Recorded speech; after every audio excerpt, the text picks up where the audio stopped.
उसमें जो लोगों के में आपस में छोटे बड़ापन का छूत छात का जो बीच में हो गया था वो तो गलत है। बाकी जाति व्यवस्था देखो, जैसे हमारे शरीर के अंग है ना, सारे अलग अलग अंग है, सभी की अपनी इम्पोर्टेंस है, सबका अपना महत्व है ना। है, समझ रहे हो आकाश जी? जी दीदी, जी दीदी, हमारे सुना। शरीर में जितने भी अंग हैं तो सबका अपना महत्व है, किसी एक के बिना हम चल सकते हैं? हाँ, ये तो कहा जाता है, ये नहीं जो चल ऊपर सकते। ऊपर गर्दन से ऊपर के जो भाग है, चेहरा वाला ऊपर का भाग, उसको चाहे हम श्रेष्ठ भी कह देते हैं सबसे अच्छा भाग, क्योंकि यहाँ पर सभी ज्ञान इंद्रिया वगैरह है, इसको हम पवित्र मानते हैं, अच्छा मानते हैं। पर पैरों के बिना काम चल सकता है? नहीं चल सकता ना। तो बिल्कुल इसी तरह ये शरीर से उपमा दी, हमारे वेदों में भी थी, मनुस्मृति में भी कहा गया।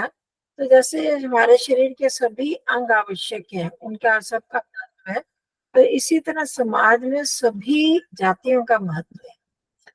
अब वो जाति कैसी है?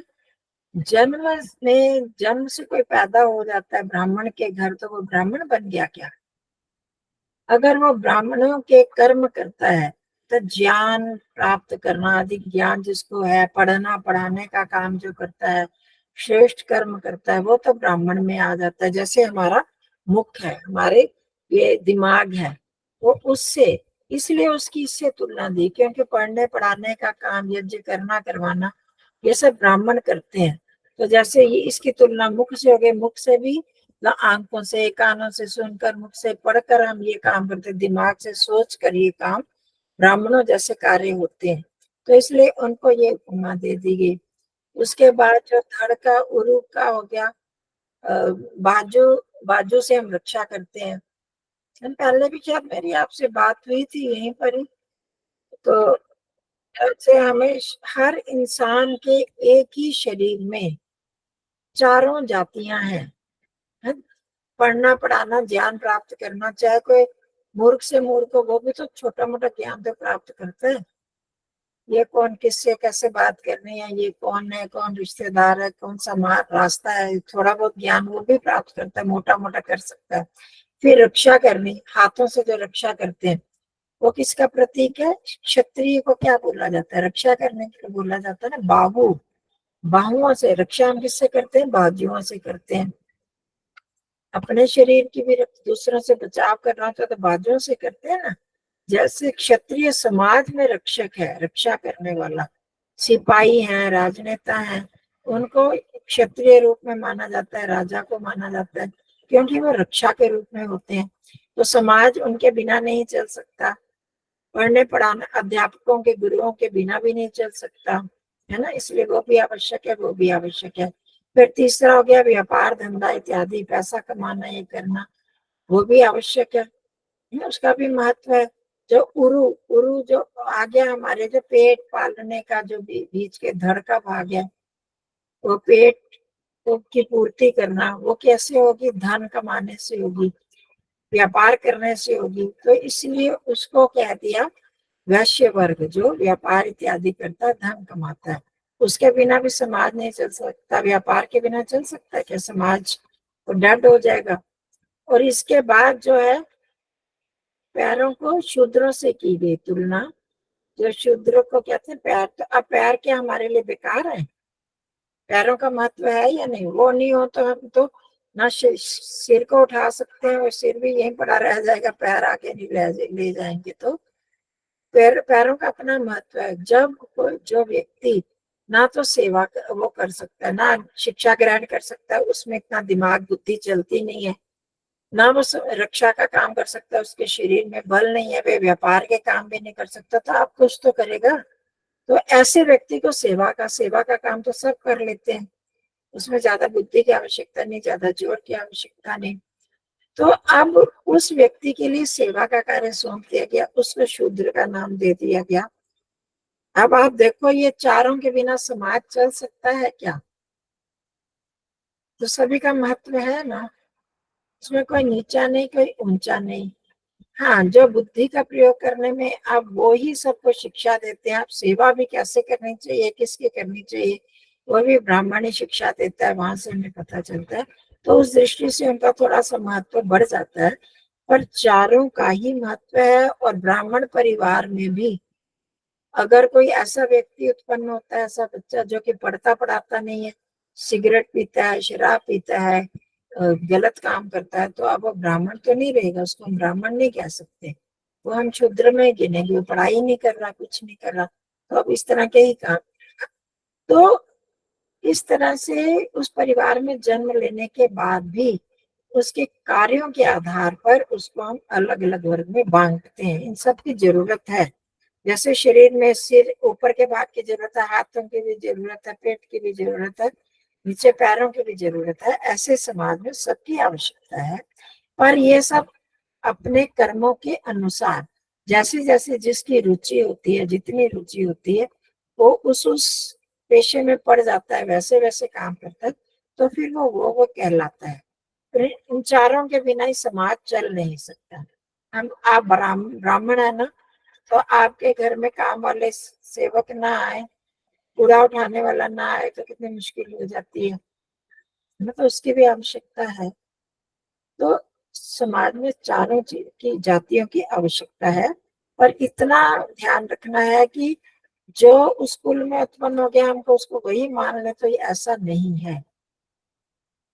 अब आपको याद कहानी सुनी है वशिष्ठ और विश्वामित्र की, शायद मैंने भी कभी सुनाई थी। वशिष्ठ राजर्षि थे, सॉरी विश्वामित्र, और वशिष्ठ ब्रह्म ऋषि थे। वशिष्ठ ब्राह्मण और विश्वामित्र वैश्य क्षत्रिय। परंतु तपस्या करते करते जब भी वशिष्ठ उनको मिलते थे, वो उनको राजर्षि कहते थे। तो विश्वामित्र जी बहुत बुरा मानते थे कि मैंने इतनी तपस्या की और तब भी लोग इनको ब्रह्म ऋषि कहते हैं और मेरे को राज ऋषि क्यों कहते हैं, मेरी तपस्या से भी मैं क्या अभी तक ब्रह्म ऋषि नहीं बन पाया, ब्राह्मण नहीं बन पाया क्या। तो पर उनमें क्षत्रियत्व की भावना ज्यादा थी, एकदम लड़ाई पर उतारू हो जाते थे, गुस्सा और उनमें अभिमान, इस तरह के भावना थी। तो एक बार वो इससे चिढ़कर वहां पर चले गए जहाँ वशिष्ठ जी अपने शिष्यों को पढ़ा रहे थे। अमावस्या की रात उसमें वहां पर बैठ के ऊपर पेड़ के ऊपर, तो वो देख रहे हैं हाथ में तलवार, कि जैसे मेरे को मौका मिलेगा मैं इनको मार दूंगा, क्योंकि ये मेरे को हमेशा राज ऋषि कहते हैं, ब्रह्म ऋषि अभी तक नहीं कह पाए, मैंने इतनी तपस्या की, इन्होंने मेरे आगे क्या तपस्या की है। तो ये इस चिड़ से वो उनको मारने के लिए, तलवार मारने के लिए पेड़ पर बैठे हैं। और उधर जो वशिष्ठ जी ब्राह्मण थे ना, उनके मन में ऐसी कोई द्वेष की, ईर्ष्या की भावना नहीं थी, वो यथा योग्य व्यवहार करते थे। तो अपने शिष्यों को पढ़ा रहे हैं। हाँ नहीं, शायद पूर्णिमा का दिन था शायद। तो उन्होंने जैसे चंद्रमा पर नजर पड़ती है, और वो फिर कहते हैं देखो, जैसे विश्वामित्र भी ऐसे विराजते हैं, ऐसे ही होते हैं, यदि उनमें ये क्रोध का दोष समाप्त हो जाए, या अहंकार का ऐसा कुछ कहा था, ये समाप्त हो जाए, तो ये भी इस चंद्रमा की तरह ब्रह्म ऋषि बन जाएंगे। जैसे ही उन्होंने ये बात कही और विश्वामित्र ये बात सुन रहे हैं उनकी, कि इनके मन में कोई भी ऐसा मेरे प्रति कोई द्वेष की भावना नहीं है, तो वो मेरे को ब्रह्म ऋषि कह सकते हैं, मुझे ही अपना दोष दूर करना पड़ेगा। और वो झटपट पेड़ से उतरते उनके पैरों में गिर जाते हैं, कि मैं तो इस इतने महान ब्रह्म ऋषि को मारने के लिए आया, तो उनकी हत्या के लिए आ गया था, मैं सचमुच ब्राह्मण के योग्य तो नहीं हूँ कि मैं तो इनको मारने की प्लान करके योजना बना के बैठा हूँ। तो वो उनके पैरों पर गिर जाते हैं और कहते हैं सचमुच मुझे क्षमा कर दो, मैं आपको मारने के लिए आया था, तो मैं अब तपस्या करने जा रहा हूँ। तब उस समय वशिष्ठ क्या कहते हैं, उनको अपने हाथों से उनका सिर उठाकर कहते हैं ब्रह्म ऋषि विश्वामित्र। मतलब उन्होंने क्या कह दिया कि अभी आप में इतनी नम्रता आ गई, अभिमान आपका समाप्त हो गया, घमंड समाप्त कर दिया आपने, तो अब आप ब्रह्म ऋषि बन गए। तब भी वो फिर तपस्या करने के लिए जाते हैं।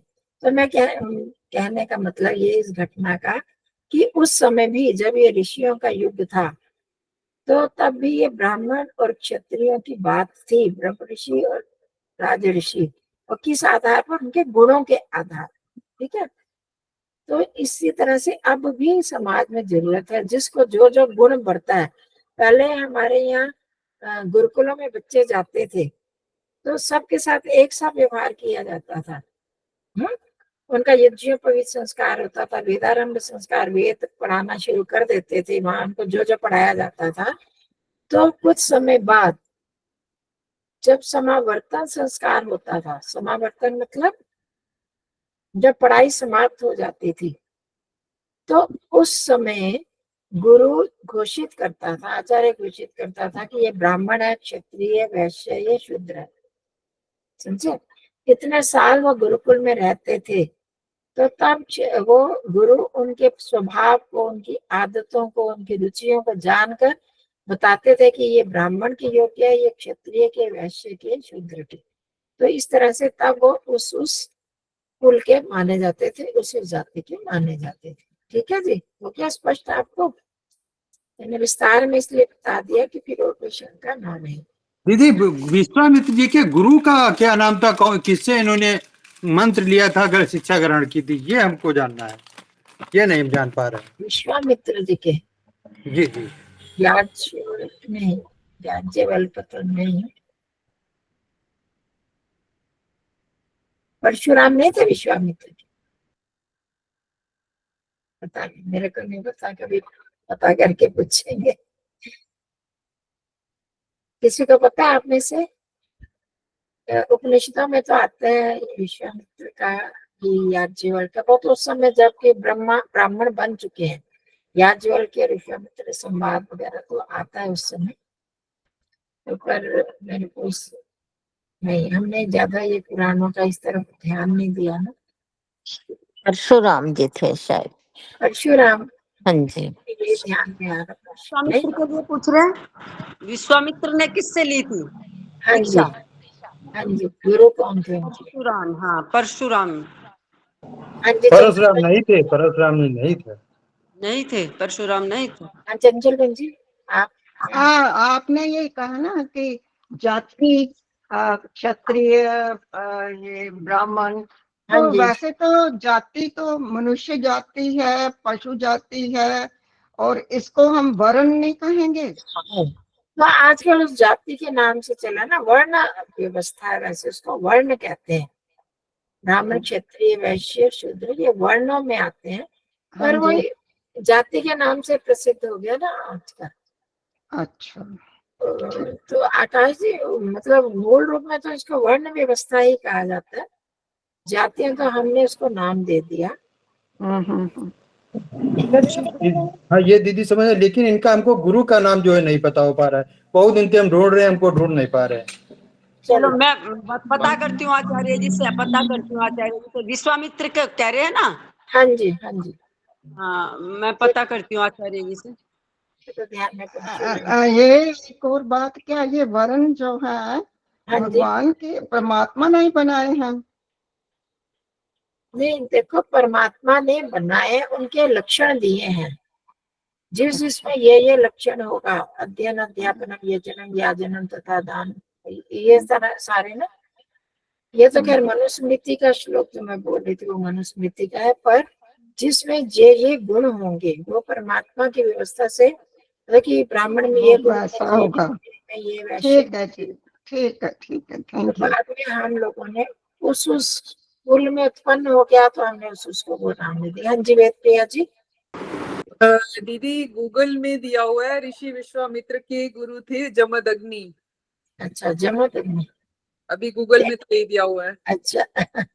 हाँ, हो सकता है जमदग्नि। हाँ हाँ, परशुराम हमने कहा, जमदग्नि हो सकते हैं। ठीक है। दीदी, अगर जमदग्नि ऋषि थे तो त्रिशंकु को फिर इंद्र ने जो ऊपर से क्यों फेंक दिया था? देखो, मैंने आपको पहले भी कहा, ये सब पुराणों की कहानियां हैं। ये ये लाक्षणिक। गूगल बिल्कुल गलत बता रहा है, गूगल सही नहीं बता रहा है। चलो ठीक है।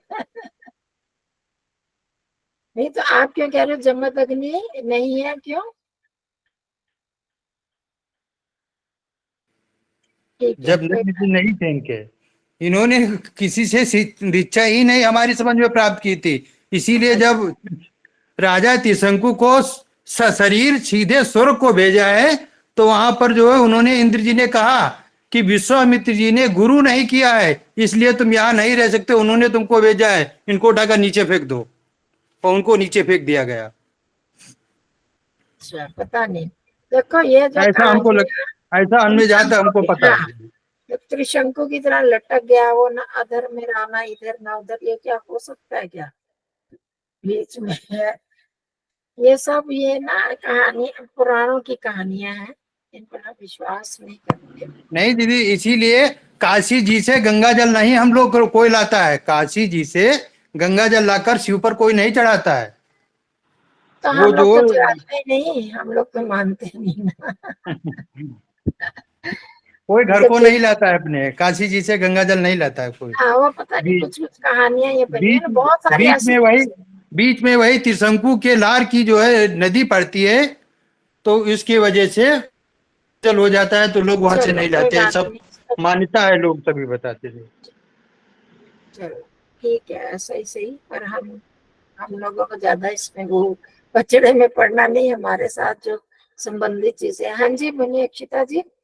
हाँ जी, नमस्ते आचार्य जी। ये कहा आचार्य जी ने कि इससे हमने अपने गुरु से पूछा था, उन्होंने कहा अरे तुम्हारी इससे मुक्ति नहीं रुकने वाली, कि विश्वामित्र के कौन गुरु थे।